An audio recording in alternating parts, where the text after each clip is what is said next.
Great. Well, again, welcome everyone. I really appreciate the time and effort it's taken everyone to be here, and we really are looking forward to this particular webinar and talking about communication. So, anything you want to add to that? Yeah, well, just briefly, we've both been doing this kind of work for over 30 years. And the combined, we have over 50 years working with people, individual groups, couples. And starting in 2016, we started working with couples together. And that kind of pushed this whole piece to the forefront. Uh, we figured after 46 years, we've done something right. We might as well pass that on to other people. Yeah. Yeah, yeah. And so we're going to speak just a little bit about ourselves right now. So thank you. So for me, I started in this work. I did therapy for 12 years. I knew why I was the way I was, but I could never change anything. And then I stepped into the somatic work. And I think that's a very specialty in what we do is bringing in the body, and the soma is the body as a whole. Anyway, and so then I stepped into the somatic work. Mark was already in it, and I could see how it was shifting him. And so I started the somatic work in 98 for myself personally. And it began to shift me in a way because it brings in the body and how I was shaped, how I grew up, all of that, and became the adult that I am. Everything, my history, everything made me who I am today. And so I began to understand for that to happen, I had to live in this. And so I've been doing this work. I was in the corporate world for many years. I was also in the United States Air Force. I was the first woman journeyman cabinet maker in the state of Virginia. And then I went back into the corporate world. And then when I left it in 2004, I put out my shingle and I haven't looked back. And so I've been doing this work since 2004. I love it. I feel so fortunate. I'm a person that can say I love what I do. And That's a gift. Yeah. yeah, it is a gift. Absolutely. Yeah, I got introduced to this work in 92 when I started doing Aikido with my teacher. And I was already in search of, like, I used to be a woodworker, furniture maker, did that for a couple of decades and decided that's not who I am. Was on a search and discovered this work. And the good fortune is my teacher groomed me to be a teacher in this work. And so for 15 years, I was teaching groups in this work, working in organizations, coaching individuals, that kind of thing. I teach people how to do this work. So I mentor somatic coaches, et cetera, and that kind of thing. So I've been doing this a long time and loving every minute of it. Changed my life, allowed me to, like you were saying, allows me to be me rather than who I should be or thought I was. So the somatic part is huge in what we do. And it's going to be not so imbued in what we're doing here so much as the work we might do in person, like if you came to our retreat. And so what this free webinar is about is the art and mastery of long-lasting relationship. And I think everyone here is looking at how do you do that? And so a long-lasting relationship is, conversation, of course, speech acts, promises and accountability. All of these things come into conversation, and communication is what we're working with this first step. Yeah. And people, it's interesting. I'm sure some of you might have heard this before, but if you're standing in front of a room or even talking to an individual, 90% is the mood and intention in which you're speaking, plus the shape you're in. It's not the words coming out of your mouth. 90% is what they're sensing from you. 10% is the words coming out of your mouth. And so living in your body is vitally important here. A couple of words on the somatic orientation, living in our bodies. So what this means is body and self are indistinguishable. Some of you already know this. Some of you have a somatic orientation in the background. We know this. But a fundamental is body and self are indistinguishable. Your body is not something about you. It is your whole self. And so that's our basic orientation. We're taking the whole being into account, our thinking, our moods and emotions, and our energetic self. When we meet somebody and we immediately go, that looks interesting. What are we sensing? Right? We sense energy, we sense mood, we see their shape, and all that lands for us, even though we don't know that's what we're seeing. Yeah. Same thing when we meet somebody, we go, ooh, I don't think so. And we haven't even met them, we haven't even talked to them. So we're sensing people all the time. And what the somatic work does, it goes, what are we sensing? How do we sense it? And how do we do that? So, as the first thing we're going to do here, somatically, we're going to run through a very quick centering practice. Now, those of you who already know it, this will be a reminder. Those of you who don't know it, this is quick. It's not going to have all the pieces, but it's about shaping yourself, centered presence. Mm-hmm. Centering gets you in the game, keeps you in the present moment, keeps you open to possibilities. So let's do this together. Okay, first thing, sit up straight. Mm-hmm. Yeah, what your parents always told you, stand up straight, sit up straight. Yeah. So there's an inner part and an outer part. The outer part is how you shape yourself, length, width, and depth. So first of all, relax. Relax so you feel heavier in your seat. Relax around your eyes, your jaw, shoulders, stomach. So you should be able to feel more weight in your seat if you're doing this well. Yeah. I mean, one of the main things here is the pragmatic thing is you're letting the skeleton hold you up, not the muscles. Yeah. The other part of length is everybody go, just a little, you don't have to do the hand part, but it's a little space between your vertebrae. I'm not pushing up. I'm just lengthening just a little bit, just a little. Yeah. So there's a dynamic in length. I'm settling down. I'm connecting to something higher, something bigger than me. Width is where we connect socially. So to get wider, open your peripheral vision so you can see out here. Yeah. Start to notice, like, if you're condensing yourself, if you're taking up too much space, or, yeah, I'll just take up my space. And consider, you're going to just take up a little bit more. If we're good in width, we connect well with people, build long-term relationships. I can meet and greet well. That's balance. Mm-hmm. In depth, the biggest part about depth is authenticity. My inner conversations and my outer actions match. This is probably the most difficult part of ourselves to really align to. So I'm not leaning forward. I'm not leaning back. I find balance front to back where I'm over my hips.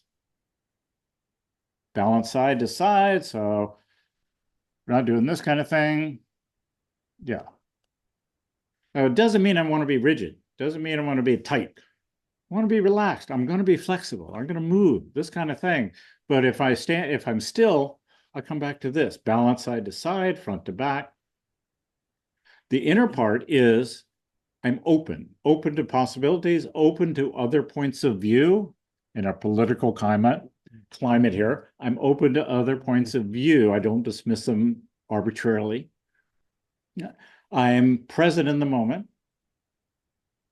I'm connected to what's going on in my system, my story, my mood, my energetic state, and I'm connected to what's going on around me. Length, width, and depth, open, present, and connected. Those are your keywords as reminders for centering: open, present, and connected, length, width, and depth. How do you get good at centering? Practice. You cannot practice centering too much. So for this time we have together, for this next 45 minutes or so, practice centering. If you notice you're not, just bring yourself back. That's the game. It's not about being centered all the time. Bring yourself back to centering. So we have this time together. Nobody's watching, just up to you. Is like center yourself. Centering is the interrupter. In other words, if you start to get tight, then the centering can support you in coming back to the present moment, in open, connected, and available. And so the centering practice, it takes 300 times for muscle memory, 3,000 to embody it, 10,000 to master it. And so we were always practicing something. I mean, for years. I mean, I remember when I learned to drive a car, it was a stick shift, and I can guarantee you I burned the transmission out of that thing trying to learn how to do all of that. And now I can drive a stick shift, drink water, talk to a friend, and get there. And so it's practice. And so we're always practicing something. And so, I mean, a part of what's so important around the communication aspect is communication is always universal breakdown.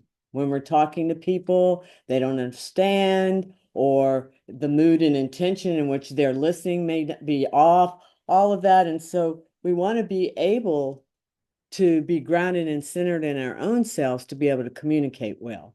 And whether, like I said, that's with a partner, a friend, family member, or work professionals. You want to be there. Your And team or your peers. yes, and it helps to resolve issues. You know, how many conversations do you have that never get resolved? You know, because some kind of happens or conflict or that type of thing. And so that's another aspect of it. It also reduces stress. If you can be present and relaxed in who you are and in your communication, you're not, oh my God, am I saying it right? You're not up here, you're in your whole soma. Soma is mind, body, and spirit, however you see that.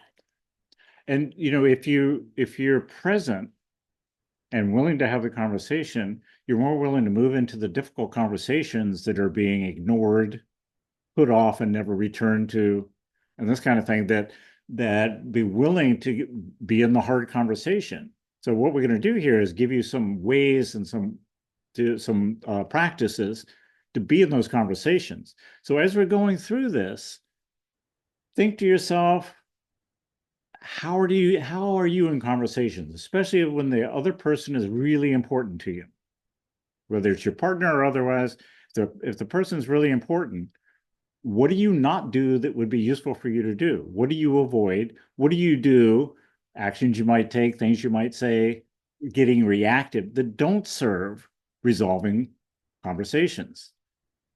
The piece that we sent to you, Generative Conversations, is really the overall format that we suggest. I offer in organizations, or we offer to couples as a way, as just guidelines, as basically common sense guidelines that we came up with. If you want conversations to move forward in a good way to resolution, these are some really good guidelines. And we use it ourselves. We've seen it over and over with couples we've worked with. The structure will work. It takes practice to get good at it. Nobody's going to be good at anything immediately. If you are, you're a super person. So it's probably not going to happen. And so when it's done well, you build trust. And so that's the power of it, because you're walking your talk. And I mean, so again, just notice right now how many people are slunching over instead of take a deep breath, Back to center. back to center, relax your jaw, feel your feet. You know, the body is energy in constant motion. And when we contract and get tight, it doesn't mean our energy's stuck. It just means it's not moving as well as it could. And so the centering practice is really about softening. The softer you are, the stronger you are. Yep. The more relaxed you are, the more alive you are. And so if you can put yourself in that place, conversation is going to be much more available, and also there's going to be more trust, and you will be able to see the other person in a different light. It's really an amazing, to me, a practice as far as being able to communicate. We've never had a couple that we've worked with that communication wasn't an issue. Yeah. So let's talk about language for a moment. There was a couple of linguists that came up with this thing called speech act theory. Speech act theory. You can't find a lot of information about this, but it's amazingly good and useful. Another person by the name of Fernando Flores popularized this idea, brought it into his company called Business Design Associates. And in all my training with Strozzi Institute, I learned how to use speech acts. So part of what we can see about ourselves as human beings is there's two major aspects of ourselves. One way to look at ourselves. There's the beer and there's the doer. And both parts of these aspects are important.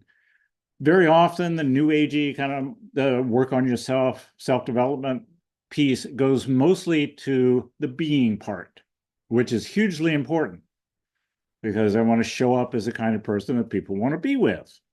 And then there's, can you get stuff done? Now, in this case, we're talking mostly about inside the relationship. So speech acts very quickly. We're not going to spend a lot of time on this. I'm mentioning it because it's part of how we organize around generative conversations, which is going to be the practice. So speech acts include declarations. We declare things. I'm going to run for Congress. That's different than I'm going to the grocery store. That's just an announcement. We have assessments and assertions, which is a big part of what happens in relationships. We assess each other. We have opinions. And we ground those opinions like, I think you're doing this. I think you're embarrassed about this. Why do I say that? Because you turned all red. So the assertion, my grounding of the assessment, is the verifiable objective side of what I'm seeing and my interpretation of what I see. So this becomes very useful when I have to have a conversation with my partner because they're doing something that maybe they can't see. So I'll better be able to say, and you did it here, and you did it here, and you did it here.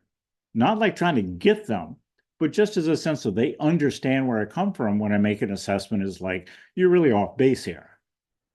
Something like that, whatever the assessment is. Then we have what becomes very operational. What we're going to focus on more is making requests, making offers, making promises. So why is this important? Consider how many requests you made or received today. How many promises you made this week. These are the things that human beings do to coordinate together. These 6 speech acts, that's what we do when we coordinate. Everything we do falls under one of these categories. We do it so much, we don't pay attention that they are skills. Effective request is a skill. Effective offers is a skill. Making promises is a skill. How often do you made a request and not get a promise? How often do you receive a request and you did make a promise to fulfill and things moved on? Without the promise, there's lack of accountability. If I don't make a promise, how could I be held accountable? If I make the promise, accountability is in play. Mm-hmm. You didn't make those calls you said you were going to make. And then you lose trust. And whether it's in a personal relationship, professional, whatever, then you can't, I mean, if they keep doing that, then you lose trust. And then you have to build trust again. And so a part of that is keeping your commitments by promises. Yeah. And so, I mean, when I worked in the corporate world, I can't tell you how many people would say, oh yeah, I'll get that done. And then a week later I check and they go, oh, I haven't had a chance. I haven't, and it's like, but I did not hold them to their commitment. I didn't say, when will you have it done? Yeah. When will you bring it to me? We elicit an excuse me, we elicit an out loud, clear promise, and by when it will happen. Now, some people would do this with some people that go, oh, that's way too rigid. Mm-hmm. Could be. Mm-hmm. But also, if you don't do these things get really loose and often way too loose. And in a relationship, if I say I'm going to do something, if you say you're going to do something, now everybody's had this experience and you don't, you know what's going to happen. So it's something to get very good at. It's a skill that we want to be able to embody, making requests well, making offers well, making promises well. Be willing to make a promise. And inside of making promises, if I get asked to do something and it doesn't fit, I have to be willing to go, that doesn't work with me. I'm not going to be able to do that. Right. So being willing to decline, and if I'm on the receiving end of a decline, be willing to accept the decline. This is a big stumbling blocks in a lot of places, not just personally, but professionally also. So this is the basic skill of getting things done. And it's a big piece of the generative conversation. How are we doing so far? Any questions so far? Oh, good. How do you define generative? Lifting up, building things, growing things. We're going to generate. So we use the word generative, and I get this question. I've been using it so much, like, why are they asking? But it's a good question to get a basic understanding, like, what does this mean? So if I'm going to be generative in the relationship, my actions, my behaviors are going to grow the relationship. So sarcasm gets ruled out. Bantering, that could be fun. But when it moves over to sarcasm, it's like, that's not generative. That takes things down the other way. I do something, I make a mistake, I fall into shame. That's not generative. Guilt, I can do something with that. Yeah. And for some of us, we grew up where learning how to communicate was yelling and screaming. And that's definitely not generative. Yeah. And of course, I'm older than a lot of you people here, but it's like, yeah, I mean, that's how I grew up. And so I thought, oh, well, that's how you communicate. And that's not generative. Yeah. Monitoring, being able to control and manage your reactiveness. This is another big piece in generative conversations. If you're having a conversation and the mood goes off, what are you going to do? How are you going to handle that? Because the moment that happens, it's not generative anymore. If I get reactive, I'm either pushing against, arguing, complaining.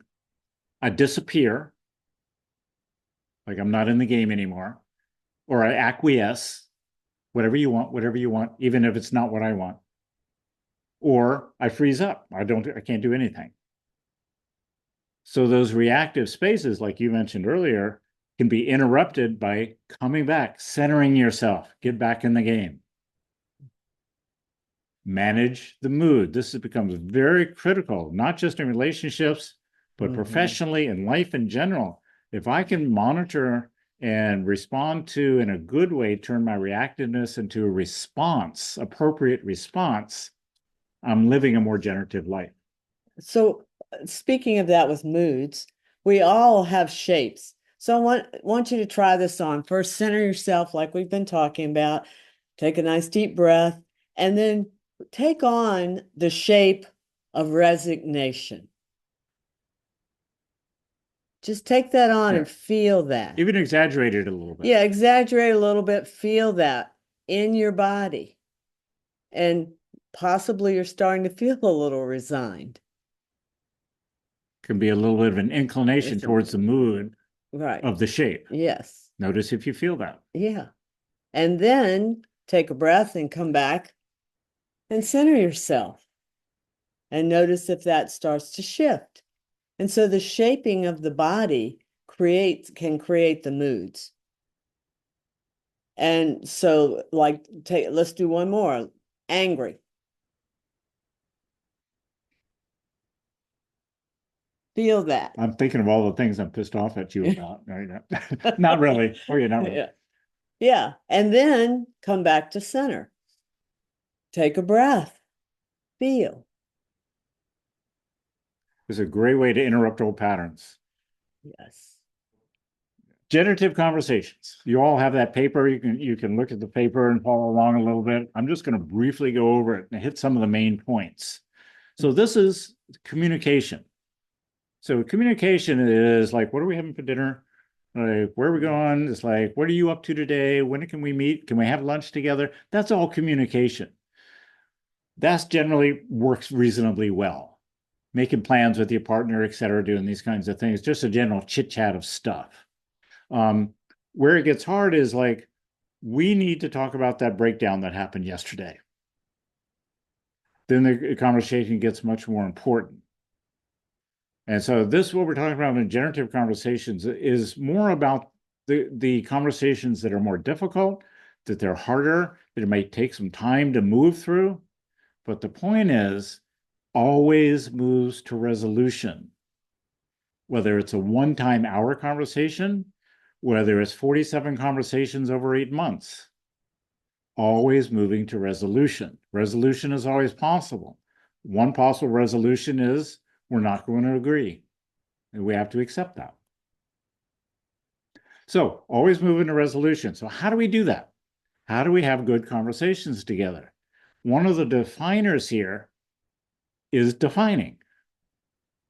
What are we talking about? Mm-hmm. How often have you been in a conversation where you start on one topic and 10 minutes later, you're talking about something else? You're not even talking about what you started talking about. So defining the conversation, we're having a conversation about this. Does that work for you? Are we clear? Are we in agreement about what we're talking about? Because you can reflect in your own relationships and go, what has happened when that wasn't clear? Yeah. Part two on that is stay on track in the conversation. Mm-hmm. Notice if it starts to go off on a right angle, it may be, let's agree to shift the conversation in that direction, or let's hold that for another time. Let's come back to this. And then the next thing is managing mood. And so that's a huge part of the somatic aspect of this work, is noticing what's happening sensation-wise in your body as you're continuing this conversation. It's the way you can manage your mood. And so again, if it's like, we're disagreeing and it's getting kind of heated and you can feel, for me, my stomach starts to tighten, it's like, oh, let me, or take a moment. And so mood is really important in the conversation. Yeah. I'll do a mood check to begin. How is your mood? I mean, if I walked in to the house and I just had a flat tire and the traffic was horrible and I'm in this mood, and Mark goes, we need to talk about this bill. And I'm like, right. Instead of, right now, I got to take a few minutes here. Not a good time. Not a good time, my mood. But I'm recognizing it not only from what happened, but what's happening in my body. So that's where the somatic aspect of this work is so powerful. So it's useful for these conversations to be planned. We need to have a conversation about what happened yesterday. When would you like to do that? Is this a good time or is there another time? Why don't you give me about a half an hour? Okay. And So then we'll come back at about 6. Yeah. Yeah, 6 and have is the great. conversation. Thank you. So hopefully that goes well. But that in itself is a mini conversation just right there. And it may be, doesn't work today. Let's have it tomorrow. Well, what time tomorrow? Now, part of what this does, where you have a little space, you want a conversation, allows you to go, what am I bringing to the conversation? What's my point? What's the end game I'm looking for? Doesn't mean you're going to get it, but what's the end? What's the outcome I'm looking for? So know that, and know what are the points I want to bring up. These are the assessments. This is what I think happened. And the reason I have that opinion is because I saw you do this and this and this. The more grounding you have, the more weight your opinion has. You cannot ground assessments with more opinions. We let our politicians do that, and they do that really, really well. But that's not what we want to do in our own relationships, because we're taking an opinion and grounding with another opinion. That's all fluff. It's got no ground to it. So have examples. If you want to make a point, you want your point to be heard, you have good examples. And you're in the conversation and you know where you want it to go.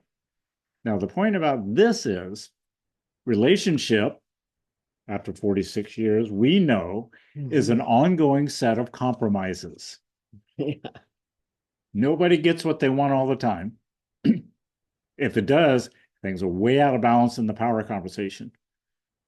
Right? And the compromise is not tit for tat, but it should balance out.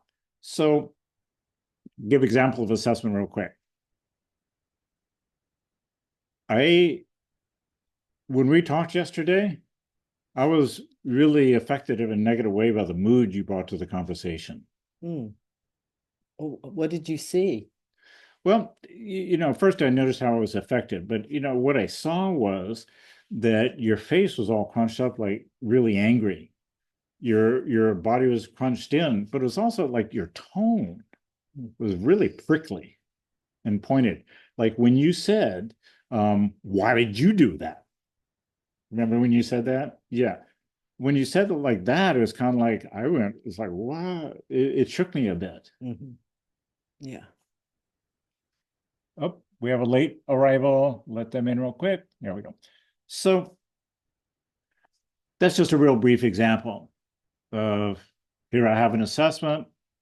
It's useful even if we have permission with each other to give assessments anytime. But it's also useful. I have an assessment. We use the language only because we both use it for work and everything. Using the jargon in the relationships, not always a good idea. Mhm. Plain speak is much better. Yeah. Something I want to pass on to you. Is this a good time? Yes. Mhm. I got permission. I want to offer assessment. I got permission to offer the assessment. That is a lot of value because basically what it's saying is like incoming, get ready. Now I can set myself up, center myself for whatever's going to come at me. And it could be something very wonderful. Oh, yesterday, it really made me feel so good when you took my hand when I was, getting ready to walk across the creek or something. It's like it's not always a negative Good thing. point. Thank you. It's not always a negative thing. And yeah. Yeah. And so you have to be willing, really willing to look at your stuff. This is one of the things that when Mark and I work with couples, you have to look at, excuse my expression, your own shit. And then because we have created a third entity, and do we want to create that third entity with my stuff and hit? No, we want to create that third entity that's willing to open and listen and love each other, even if we're angry. It's like, no, what happens a lot of times when people get angry, their mood and their voice and all and it's like, no, you can still be grounded and centered and be angry. Mark, when you said that, that really hurt me. Notice she's expressing frustration, but she's not throwing it at me. She's taking responsibility for her feelings, but she's letting me know something that's important for me to know. Yeah. So this is self-monitoring. This is being generative in the conversation. It's being authentic and being honest in a good way. Like appropriateness, polite, kindness. A lot of these things that seem to be fraying at the edges of our culture these days. Right. But bring it to your relationship. It's the person you're going to spend your life with.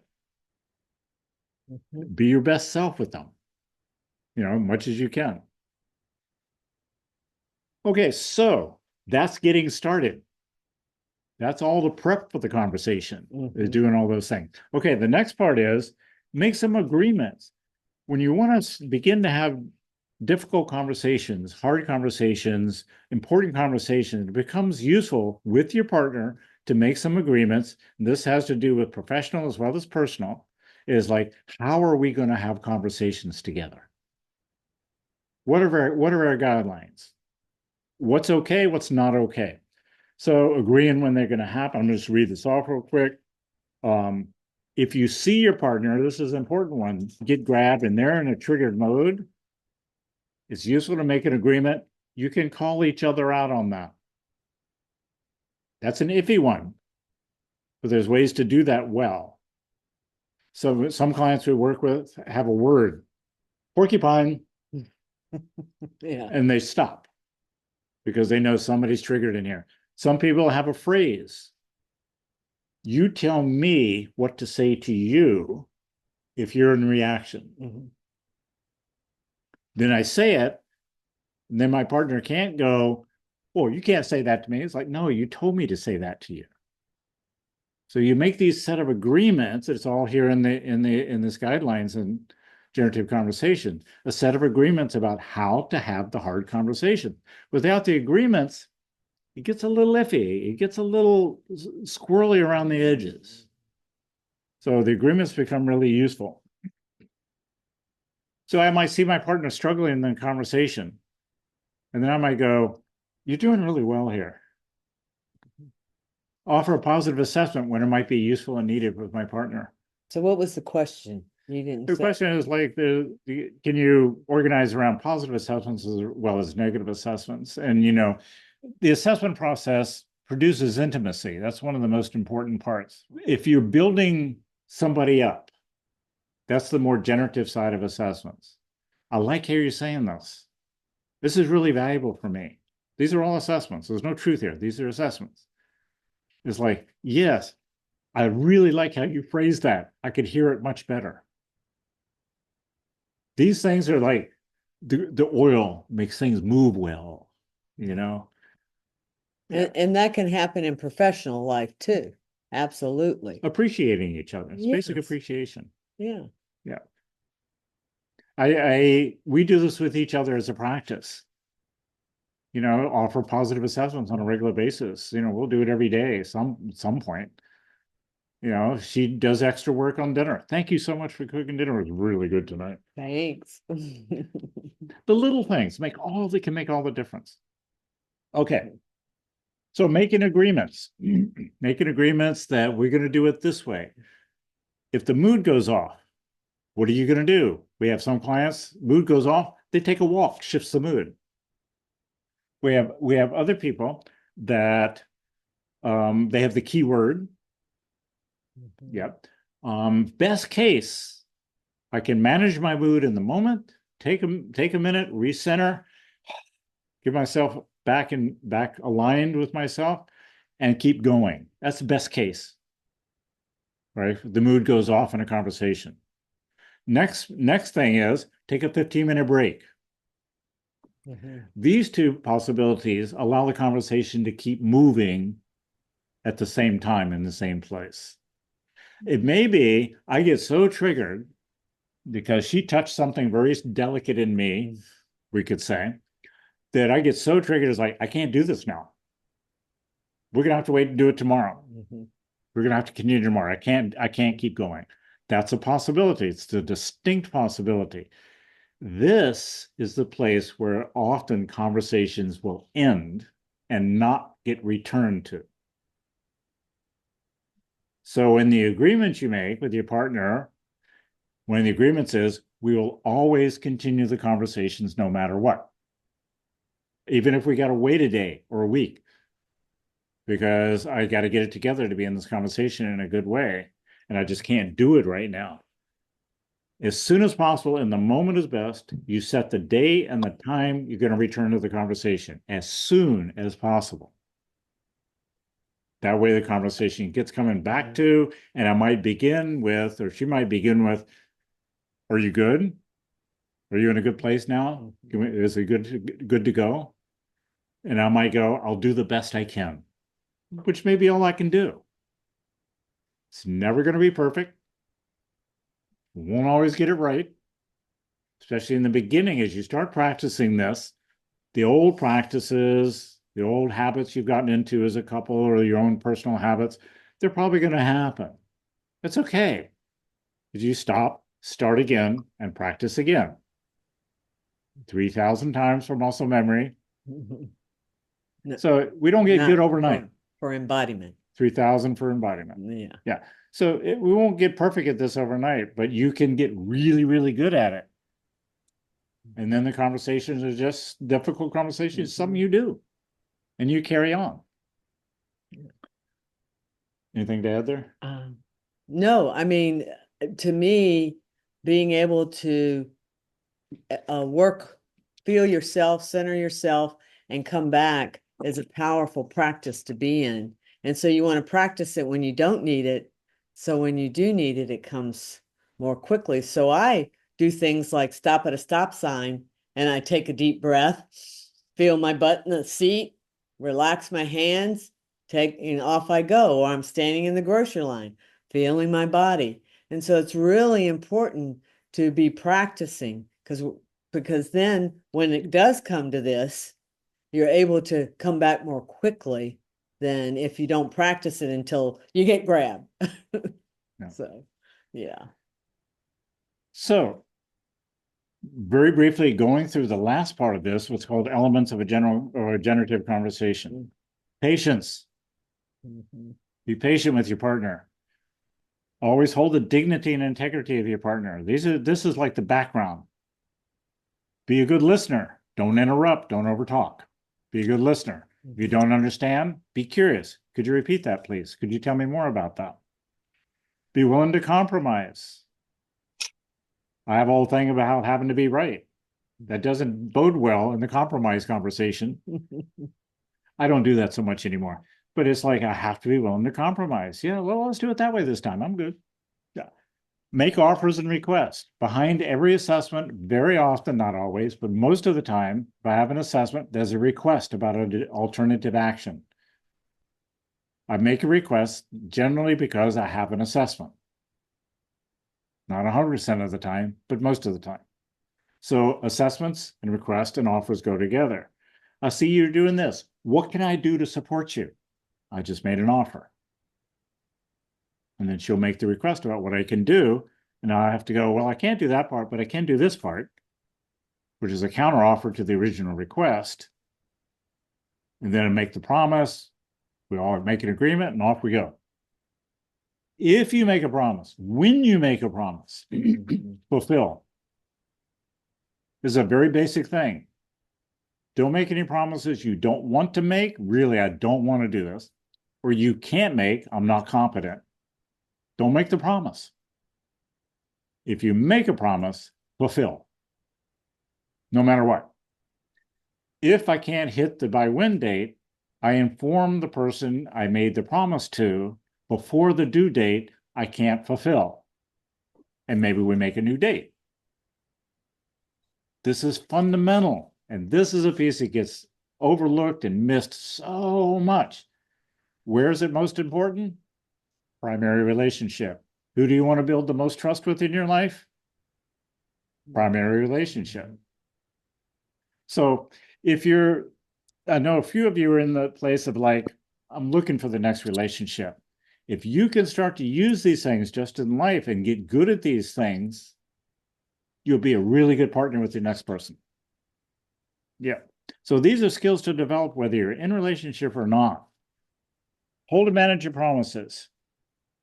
Have a commitment to complete conversations. This goes back to the original agreements. We're going to complete these conversations, however long it takes, whatever we got to go through, it's important to complete. Relieve stress. Just consider if there was no pending conversations between you and your partner, if there was nothing that you are avoiding, how clean that is, how stress-free that environment will be. So this does a lot of things.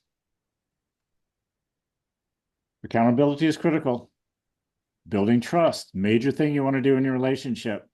You want to be able to come home, hang out with your partner, and just go, this is exactly where I want to be. It just feels so good. Yeah. Generative conversations is one of the ways, and being resolving conversations in a good way where we have a lot of respect with each other, that goes a long way in building that trust, being able to relax in my own home with the person I love the most. Yeah, it's one of the fundamental pieces. Good communication, resolving issues. And so in the completion of the conversation, what you want to be able to do is to honor your partner and thank them for listening and their truth, and honoring them for being with you and listening and supporting. And then you have to manage your promises, just as Mark was just talking about. If you make promises, you manage them. And if it comes to the day that you're supposed to be able to have made this promise and it's not working, then you need to come back and create a different conversation. And that builds trust. And then be supportive. And so what it says is, for whatever promises and offers are made, be partners, offer support. I mean, as some of you might, I don't know, I have more of a tendency to put on a little extra weight if I just look at food. And he can eat cookies and peanuts at night and never gain an ounce. Not my fault, honey. It's not my fault. And so a part of that is like, I need support, because I want to be healthy and strong and live as long as I can and all of that. And so, I mean, a part of that is he doesn't, he supports me in that practice because I ask him to. He's not telling me what to do. I ask him for support. And so, it's like, well, I'm going to eat an apple, not two chocolate chip cookies.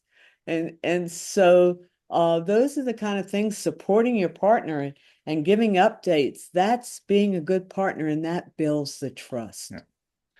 Let's say we've had a conversation and she's promised to do something and she's going to get it complete in a week. Several days in, I may go, how you doing on that promise? Is there anything you need? Can I help you in any way? This is not micromanaging. This isn't like suspicious. This is offering support. Yeah. She might go, remind me about X, Y, and Z part of this. The conversation, remind her. She might go, I'm fine, I'm good, I'm on track. This works professionally really, really well. Yes. Not micromanaging, but feeling that your peers, your direct reports have you have their back. Being supportive. Yeah. Okay. Practice time. Yeah. So if you have questions and we don't really have time to take them, you can either email us your questions from this, that kind of thing, any questions we can't get to, and we will answer you very quickly on any questions you have from today that you might send us your questions. So please feel free to do that. This is a very condensed version of all these topics, so we can't get everything in about them, but we want to make sure we get to this practice. So let me describe what we're going to do here. We have two different kinds of people in the room with us here. We have some couples and we have some individuals. So for the individuals, we're going to pick a stranger probably and put you in a breakout room with that stranger to do this practice. And you're just going to pretend like you're in a relationship and this is a partner. Yeah. The main thing about this practice is not doing the practice well, is doing the practice. How are you doing? How is it for you to do this practice? Using the generative conversation sheet, the guidelines, and you're going to have a short conversation. It won't complete. We don't have time for that. But you're going to get to a certain part. Here's the practice.